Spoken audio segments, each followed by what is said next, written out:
In this video, I interviewed my coaching student Christian on how he made over $10,000 profit the past 30 days with online and retail arbitrage, finding success as a new seller, and everything in between. Let's get after it. Let's get it. Good to have you here, Christian. Yes, ma'am. Yeah, absolutely. So I literally saw your Instagram story earlier today that you were in Miami. I was like, okay, let's get together. We'd met up before at a previous Amazon seller conference and everything. But you said, you know, we're right in the middle of Q4 basically right now. Yes. You said you just had your biggest day ever, which was how much? 4,500. 4,500. Yeah. Okay. And then November was like 45K total in revenue. Yes. Right? Gotcha. Yes. About 20% margin. Exactly. That was my next question right there, right? So this month should be your first 10K plus profit month then. No, actually, I've had a month where I had 12K profit because I had higher margin. Higher margin, yes. okay. And one of your big secrets for that is that you do a lot of retail arbitrage. So you get your hands dirty and actually go in store and find the product specifically. We talk mainly about online arbitrage on the channel, right? But break down why retail arbitrage has been so successful for you and why you like it. My best way to do arbitrage is I like to put the pickup orders. I like to. Oh, so you're actually doing OA. Yes. But you're, okay, that's a game right there. Some products are sourced locally. Not a lot of stores in the whole US used to have those products. Okay. I like supermarkets as well. We have Publix supermarket. Damn, you're killing the RA at Publix? They have, what I do is I go online, I look at the BOGO list, they post it on the website. Okay. Every Wednesday it is. Okay. They change it every Wednesday. So I just go into their website and I check the SKUs and I plug them into Amazon and I see every week, I'm able to find at least one nice product out of Publix. Hey, so that makes a lot of sense too. So Publix is a store that's only in Florida, I think, or at least they have a few stores in Georgia as well. But primarily, Southeast like that, right? And so online arbitrage, right, is great because you get to work from home, for example, right? You find stuff, then you ship it to yourself. But with retail arbitrage, you go and actually get the product in hand same day. Yes. In many cases. Yes. So that is a lot quicker, right there, and that you don't have to actually wait for the product delivered to you. One of my tips, one of the things I used to do is if I'm 100% sure I'm gonna find that product the next day on the store, I usually do my search at night, so I mostly find these products at nighttime. Okay. What I do is I add them to my catalog and I go to sleep. And but I have to make, be 100% sure they're gonna that they're actually, exactly. But that's most of the time they are like Publix website is pretty accurate. Yeah.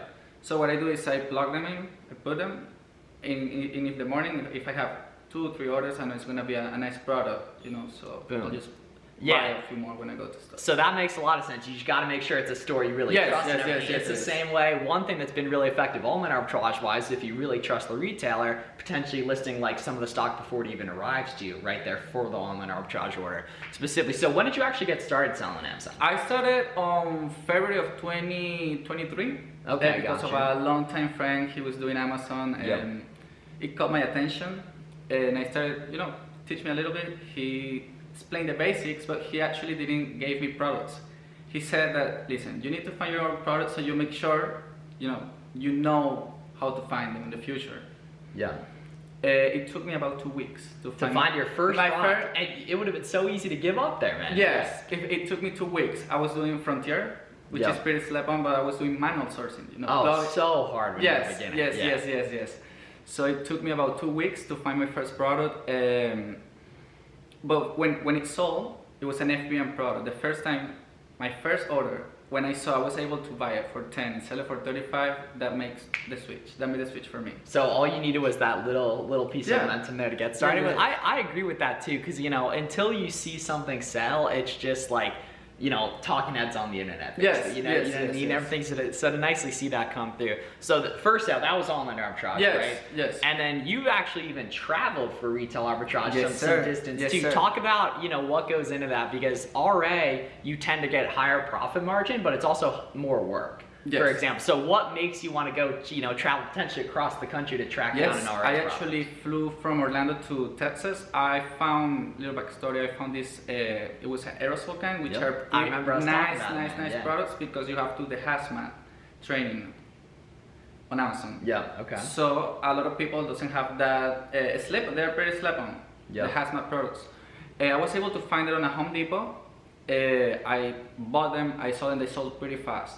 And they have pretty high margin. They were buying for $8 and selling for $40, like insane margins. Home Depot ran out of stock, and I couldn't give up on them. So I found them on a Texas supermarket. It's called H-E-B. I just flew there, bought around 200 cans, shipped them back home, and I was still able to make a pretty nice profit out of it. Yeah, and obviously that is not typical for you know, it's not a typical by any means, right? But it was the kind of thing where like you trusted yourself, you had the time, right, etc. You knew that it was going to work, and you know, took action. I was also starting, so I made my numbers, and I said, listen, if it take me 3 days and I make $500 profit each day, it's gonna be worth it, and I'm traveling. Oh, it's fun. Yeah, you, super fun. You learn Super new places and everything. So you're, you know, in Miami right now for a business event, right? Yes. And I was like, dude, what are you doing in Miami during the heat of Q4? And you were like, okay, I got my system set up with FBM up in Northern Florida, right? So talk about what that's actually like, taking full advantage of Q4, because this is your second Q4 now. Yes. So good thing is I have a pretty supportive family. They really help me with my orders, they help me with my business. So I'm here in Miami for a business event, but meanwhile they're taking care of the orders. So I'm mainly doing FBM because of the higher profit. FBM is actually one of the best ways to scale up quickly. Quick, man. Because the turnaround time is way faster than doing FBA. So that's why I'm doing FBA during this season, and I have my mom taking care of the orders, so I'm able to step away from the operation for a little bit. But I'll be back tomorrow, actually. Cool. Okay, yeah, because those Sundays are the best and the worst with that. Yes, because you get the couple days of orders that you need to go out specifically right there. So, it took you 2 weeks, man, to find your first winning product. Most people would give up if they don't find a winning product within 2 weeks. Most people that take action do find winning products within 2 weeks. So talk about, specifically on the OA side of things, right? What's been really beneficial with product research? Okay, so my key to success with OA has been trying different things. Amazon is always changing, websites are always changing. Try different websites as well. Coupons are pretty important. Sign up coupons. Yep, that you can use again and again. Email, account, and text sign up coupons. I also, one of the biggest things people complain about are returns. Yep. So I found myself doing a lot of arbitrage on the grocery category because there's no returns. Same thing with vitamins, and vitamins tax-free in Florida as well. Yes, sir. So there's plenty of opportunity over there. That's why I tell everybody that's starting up as well. You should start always with grocery because you don't have the returns risk that a lot of people have. I met people, they started selling electronics starting up, and electronics are bad with the returns. It's not like they won't kill you, but like it's easy. It's easy to, you need, I tried that myself. One of the products I tried was a router, which was giving me around $20 profit each time I sold it, and it was selling for 150. So it wasn't the biggest margin. I was starting still. So I know that was a mistake I made.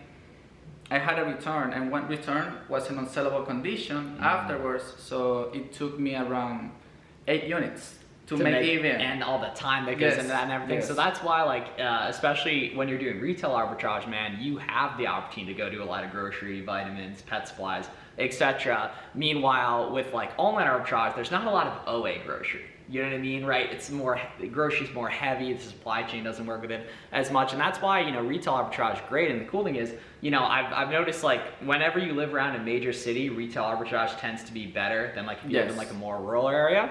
For example, and you've done a great job of that and everything. So if you guys live in a, in a major metropolitan area, you gotta take advantage of, all these different RA stores that exist. The outlets are really good. Grocery outlet, Ollie's, any sort of Thankfully, I'm still unlocked now on Nike. I'm able to sell Nike. I'm selling a few Nike SKUs. So that's good. Exactly.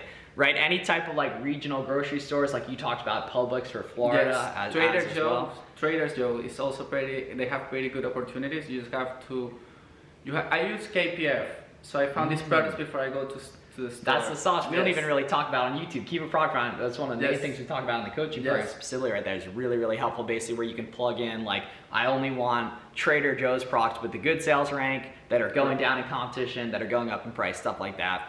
for example, too. And so you've done a phenomenal job of using social media to connect with other sellers. Interestingly enough, you actually do it in Spanish, right? Yes, so sir. if you guys speak Spanish, or even if you don't speak Spanish, you should definitely follow Christian's page. We'll have it linked below. But talk about how you've been able to use social media to connect with other sellers, because that's one of the biggest things I think a lot of people miss out on, is the community and connecting with other people and finding people to work with. So talk about what that's actually been like. Yes, it's pretty important to have a social media presence if you're trying to make money out of the internet. Not only because I've been able to connect with other Amazon sellers, but with other people doing other stuff. I met a bunch of people that do credit. Yeah. So doing credit as well has helped me scale my business to another level. Now I'm able to, I do full-time Amazon. So my income comes out of it, my bills. And it can be tough to figure out when to take money out and to scale doing that. So with credit, I was able to scale a little bit more with more confidence, and I was able to do that because people I met online that were in other businesses too, on top of the people you've been able to connect with, selling on Amazon too. Like literally, we've hung out in person with other people at the Mundo conference, for example, too, as well. And obviously, credit on that side of things definitely can add risk, but it can be a helpful tool if utilized correctly. Obviously, but you got to make sure you be careful with that. I was able to create my own group of people that I source with my best friends. We're all doing Amazon as well. We don't see each other as competence. We see each other as there's always enough opportunity. Oh, so true, bro. Yeah, and that's just a good way to view life in general too. Is that there's always more to go get. You and teamwork. Like if you were in school back in the day, right? And the teacher's like, okay, you guys can work together on this, right? You're technically like cheating. You're allowed to cheat. For example, you wouldn't just work on your own. That would make no sense, right? No. That's how it is with selling on Amazon. But most of you guys watching this probably haven't yet taken action on finding a good community of other sellers to work with. And the cool part is that's completely free. Go follow me on Instagram. Go follow Christian on Instagram. Hit the suggested and go follow all the other accounts we engage with and interact with. 1, it's free. 2, it's going to give you a ton of free game. And 3, it's going to further validate and give you like additional perspectives that this is something you might want to potentially pursue, which if you're watching this deep in the video, it probably is right there. So if you could go back, a year and a half to when you were just getting started, what would you tell Christian who was a newer seller? Have systems. Pretty important to have systems and be in control of everything. Is super easy to, you see the bars going up, not making sure every product you're buying is actually worth it. So if you have a system where you can test the right products and make sure that they're gonna be sellable for a long time is pretty important. So I would tell myself to have better systems, to not just buy a product because you see a high ROI. Some things are gonna be stuck for a long time. Have better systems and take track of everything. So tracking everything too, and that could be like seller amp spreadsheets for lead organization and boxes for analytics and shit like that. Yeah, okay, that makes sense and everything, right? So that makes a bunch of sense, because you've been a great example of someone who came into this a year and a half ago knowing nothing, been able to build up pretty good, have multiple 10K profit months, and gonna do better than that, for December, because you don't really get to see your capability to your second Q4. I would personally say, it's the exact same way for my first Q4 wasn't the best one. It was I had actually a little bit of liquidity problems. So I couldn't make the best of my last Q4, but this Q4 is gonna be at least 25K profit in 3 months. There we go. Exactly. That's a beautiful thing, and it's a new career for you as well. You're gonna keep it moving. And so if people want to follow your journey furthermore with selling on Amazon, Christian, where can they find you on Instagram? Oh, they can find me at crojas.fba. Boom. So y'all check out the man right there. He's got some good page, posting some reels, documentation. I always see your FDM flips going out there too. I always see it on your story right there too. If you guys are looking for formal help to sell on Amazon, take a look at that at the link in the description. My Coaching Program application. Follow Christian on socials. Make sure to subscribe for more. If you guys got any questions for us, let us know in the comments as well. Appreciate you coming on, man. A great seeing you in person. For having me here. Absolutely. See you guys in the next one.